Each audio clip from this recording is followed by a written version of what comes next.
Today we're going to talk about brewing coffee with the Clever Coffee Dripper. This is a fantastic way to make coffee. I've been a fan of this for a long time, and I sometimes feel it doesn't get the recognition that it deserves. Now, it's a steep and release brewer. This was kind of pioneering in the steep and release brewer space in coffee. The way that that works is that you put a filter paper inside this, you put your coffee and water in, and you let them steep.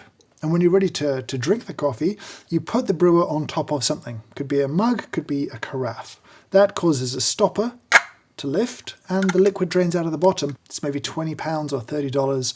It's very easy to use, it's robust, it's BPA-free plastic, and making coffee with it is pretty easy and the results are pretty great. Now the technique I'm going to talk you through is pretty focused on getting a good even extraction, but also getting a pretty quick drawdown. That's the phrase that we use to describe the liquid filtering through the coffee into the cup below. For many people it often seems to just stall and stop filtering, and that's very, very frustrating. So we're going to try and fix that problem.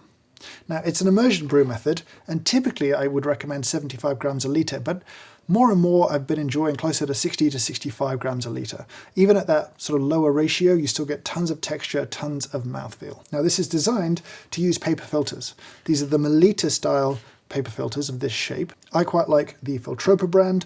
A lot of people like the Melita one. Size number 4 is what you need for this larger size here. You can brew at an absolute push 500 mils of liquid, though I would not recommend it.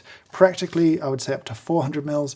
And today I'm going to be brewing 15 grams to 250 grams of water, just for the purpose of demonstration. Most of the time, I'll just use that one grind size for the same coffee in the same ratio, even if I'm changing the recipe slightly. Different coffees may need different grind sizes, but broadly speaking, once you've got a coffee dialed in, I tend to stick to that grind size regardless of the recipe, as long as that ratio is fixed. To start with, just give the papers a little fold. It's not essential, but it will help have the paper sit a little bit neater inside the brewer. Open it up, pop it in the brewer, and give it a rinse with some hot water. You don't have to use a freshly boiled kettle. You can use hot water from a good hot tap in your sink. It's probably not worth boiling a kettle, refilling it, and boiling it again to do it this way. So hot enough is fine. We're just trying to rinse some paper taste out and preheat the brewer a little bit, but it's plastic, so it's not going to absorb that much temperature anyway. As for the grind size, for me, I could best describe it as medium fine. It is probably finer than most people would expect for a steep style brewer, certainly finer than most people brew French presses. Pretty close really to the grind size I would use for a 2-cup V60. I'll show you some grinds on screen from this particular brew next to the Cruve Brewler to give you an idea of how large these pieces are. Now once you've ground your coffee, this is the key to this particular technique. Do not put the coffee in the Clever yet. Wait. Now, as I understand it, this particular part of the technique came from a company called Workshop Coffee in London. They have a little YouTube channel. I'll link to that down below. They discovered that if you put the water in first and then the coffee, your drawdown time is quicker. And that's what we're going to do today. We're going to boil our water, fill our Clever, and then add our coffee afterwards. This way, when you come to drain the coffee out, it happens much quicker.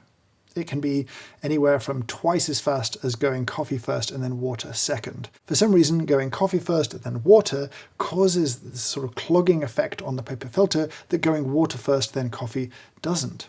It's really interesting and a great little technique, and shout out to them for coming up with this. I did test doing half of the water, then the coffee, then the other half of the water. It was quicker than doing coffee first, then water, but it still wasn't as quick as doing water first, then coffee, and there was no real appreciable benefit or improvement in taste that way. So this way tastes amazing and is quicker.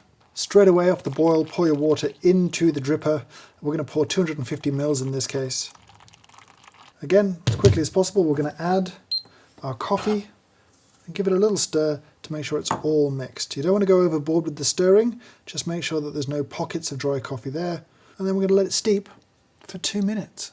Now the Clever does come with a lid, and that is designed to be used on top of the brewer while it's brewing. However, in testing, I found no appreciable benefit to the lid, and it's just a piece that I don't want to faff around with it. I don't want to complicate this any more than I need to, so I never use the lid. Now as we get to 2 minutes, we want to break that crust that's formed on top to have as much coffee fall to the bottom as possible and sit as a nice bed to evenly have the water pass through for a nice extraction. You've got two choices. You can stir if you want to. If it's a smaller brew like this, I tend to just give it a little shake, just so I'm mixing it all kind of evenly, and then after 30 seconds of letting it fall down, then I'll start it brewing. It's perfectly okay just to give this a little gentle stir, just to break the crust instead. It's really up to you. Now when I put this on here, the first liquid out will look suspiciously weak, and that's because a little bit of liquid sits just outside the paper from when you first filled that clever. So it doesn't really take part in the brewing process, which is perhaps a flaw of the brewer, but it hasn't stopped me getting great results.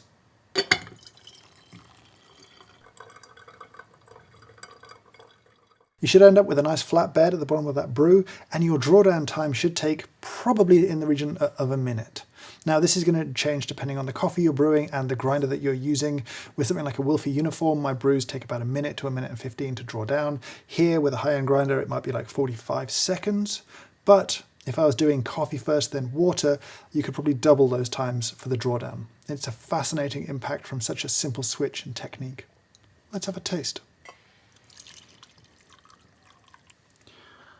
Great clever brews have wonderful texture, lovely clarity from a paper filter, and really good sweetness. This is exactly that. If it was still a little bit hollow, I would definitely grind finer, and you might surprise yourself at how fine you're going. But if you hit that wall of bitterness and harshness, then do just back it off a little bit coarser and see if that sweetens things up a little bit.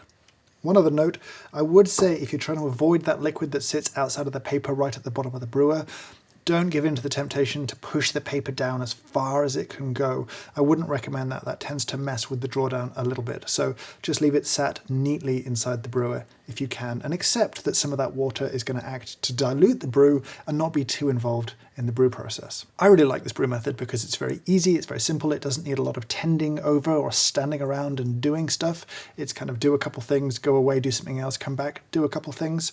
And also if you are a little bit out on your timings, if you leave it steeping for 30 seconds, a minute, even 2 minutes longer, you'll still have a really great result. I don't think there's any real benefit to steeping beyond the 2 minutes, but there's certainly nothing detrimental to a longer brew time like that. You still get a really great cup at the end of it, as long as your water is good, your grinder's right, and the coffee that you start with is delicious. The Clever is a simple and relatively affordable way to make great paper filtered coffee. It doesn't need any fancy pouring kettles, and just being accurate on your grind and dose and water weights will get you most of the way there.